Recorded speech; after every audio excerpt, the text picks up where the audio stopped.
Railroad bridges called trestles cross the water between small islands.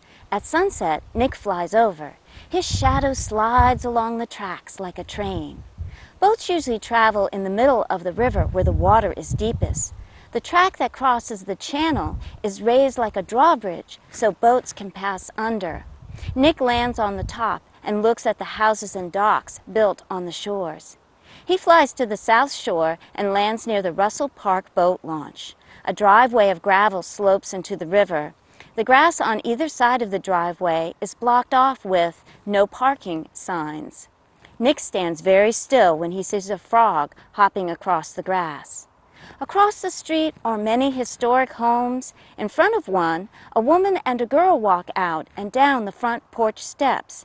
They hold hands as they walk to the street and stop. The woman points at Nick. See the bird?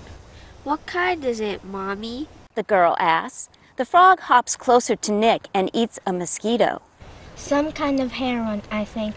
Look at its long legs, the woman says. The girl rubs her leg. Bugs are biting me, but I can't see them. They are tiny flies called no-see-ums. The woman slaps her arm. The mosquitoes are biting too. Let's go back in. Will the bird go home? The girl asks. I think it's a kind of night-heron, like an owl. It hunts at night. As they walk away, the girl waves her hand. Bye-bye, birdie. The frog leaps very close to Nick, and he grabs it in his bill.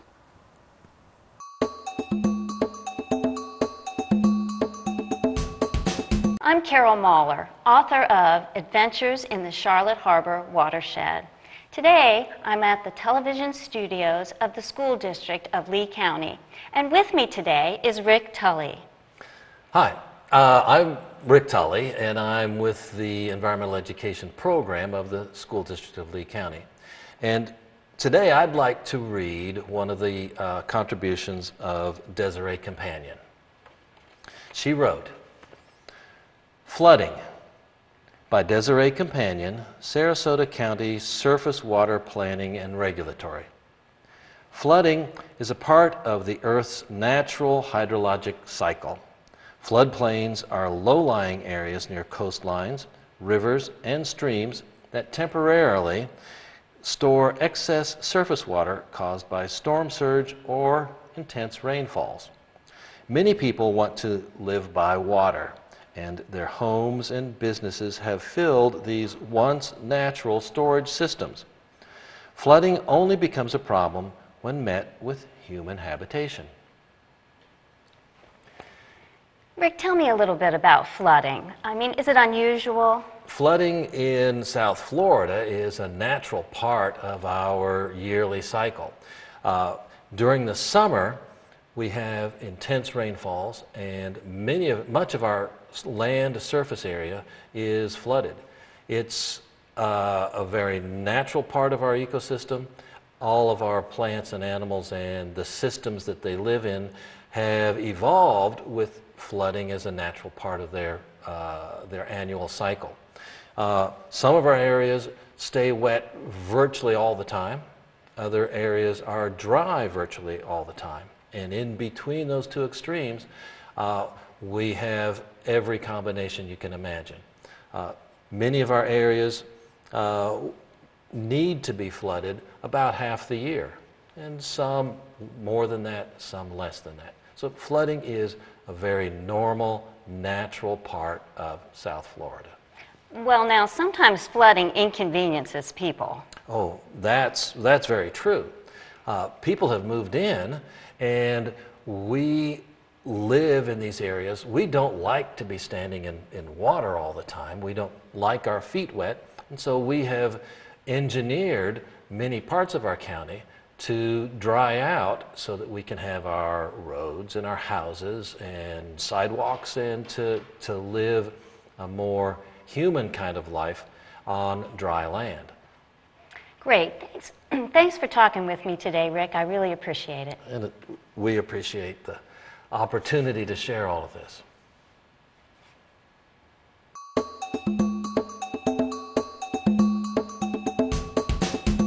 Hi, I'm Carol Mahler, author of Adventures in the Charlotte Harbor Watershed.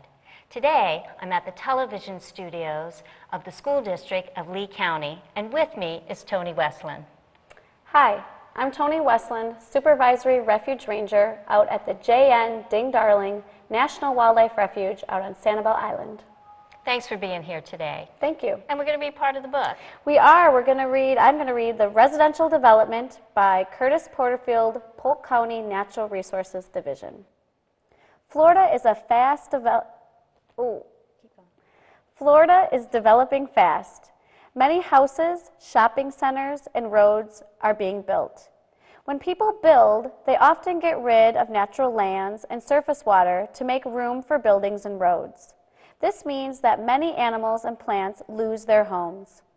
Also, because surface water refills groundwater, we then get rid of surface water, we lose groundwater too. When surface waters are surrounded by buildings and roads, they change. The dirty substances in towns and cities can run off into surface waters when it rains, and this can make them too dirty for plants and animals to live in. Thank you for reading that. Now, let's talk about that word residential.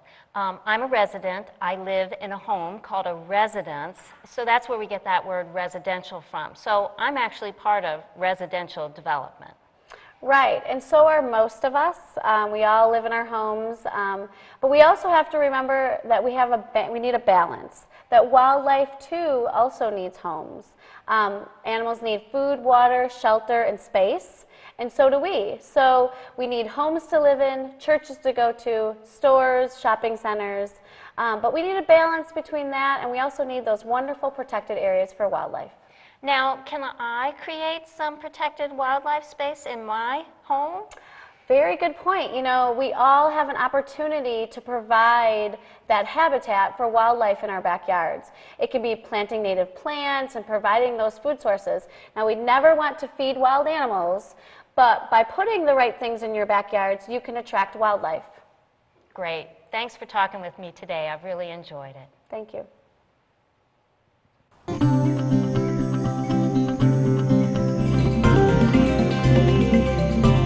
Nick flies over the bridges, which are the north and south lanes of U.S. Highway Business 41.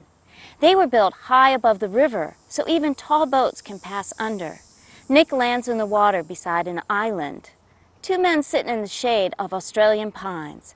When the breeze blows the branches, the sound is like waves washing the shore.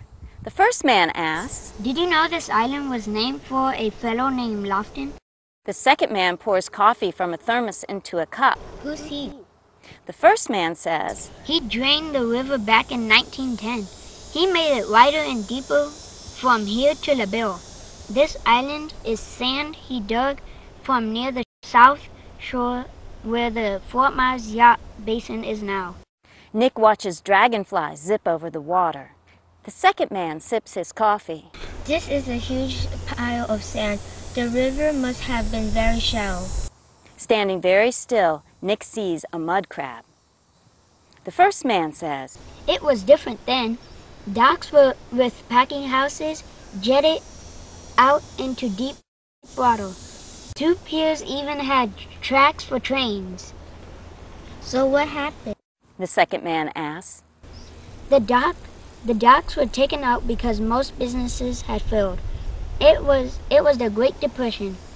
Sand dredged from the yacht basin filled in the waterfront to make the Centennial Park. A fish crow lands on the branches above Nick. The first man looks at it. Are you an American crow? The crow tilts its head, ruffles its feathers, and says, "Uh-uh." I knew it. The first man slaps his leg. That's a fish crow. I see them over at the park. They're always at the fishing pier and near the boat ramp.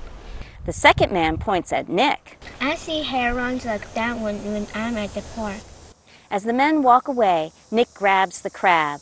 The fish crow dives at Nick. It wants to steal the crab, but Nick eats it. The fish crow flies away.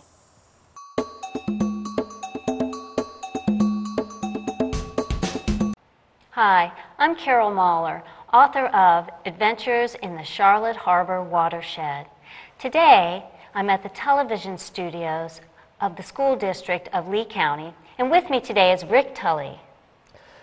Hi, and I'm from the Environmental Education Program of the School District of Lee County, and I'll be reading some of the words of Dr. Charles O'Connor, who was with the Environmental Education Program and is now a teacher at Lexington Middle School in the School District of Lee County. He wrote about dredging. A dredge is a machine that scoops dirt and mud from a waterway and places it somewhere else. Dredges are used to deepen or straighten a waterway. This can speed boat traffic and water movement, but many problems can occur. Pollution in the mud can be spread to other areas. Fish, plants, and birds can be harmed by quick changes. The plants and fish may die, and then the birds have a problem finding food. The water can become muddy and not as friendly for life. Also, less of the fast-moving water is in contact with plants that help clean the water. Usually, nature changes waterways more slowly so that life can adjust and survive. Some waterways that were dredged are now being restored and repaired. Thanks for reading that, Rick. Now, when we talk about dredging, there's all this stuff that they dig up, all the sand and everything else. What do they do with it? It has to go somewhere. If there's a bank and any land area nearby, they may pile that dredge material onto the land and make small hills or raised areas. If it's a very wide river like the Caloosahatchee becomes, they may just move that dredging to another part of the riverbed and oftentimes will create small islands in the middle of the river adjacent to the channel that they've dredged out.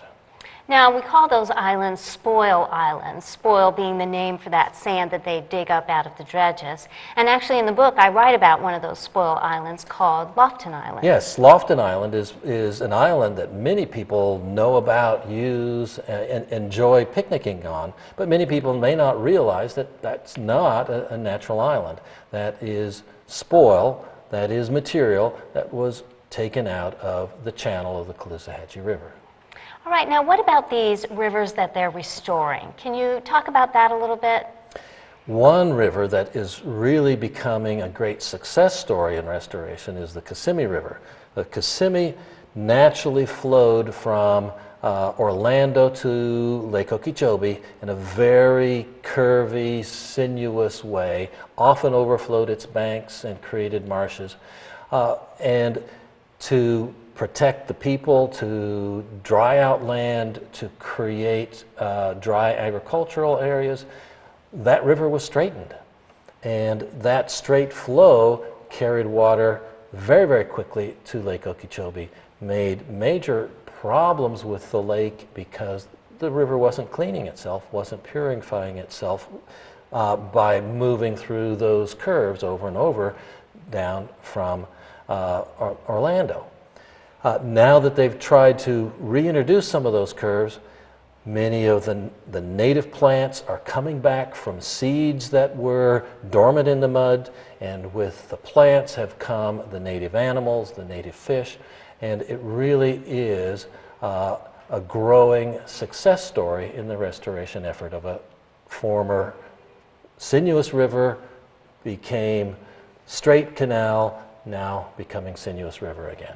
And we have a picture behind us here of the Kissimmee River, and it shows very clearly the straight section that was dredged, the older curvy parts, and you can see a section where they're beginning now to try to slow the flow on the straight dredge section and return it to the curvy or sinuous sections. So that is the Kissimmee, and that's a good example of the success of trying to restore natural conditions.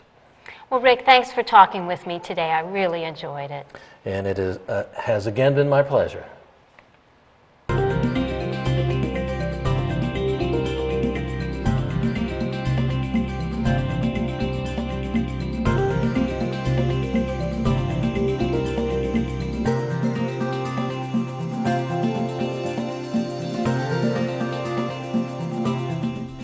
classroom materials, please visit our website at www.chnep.org.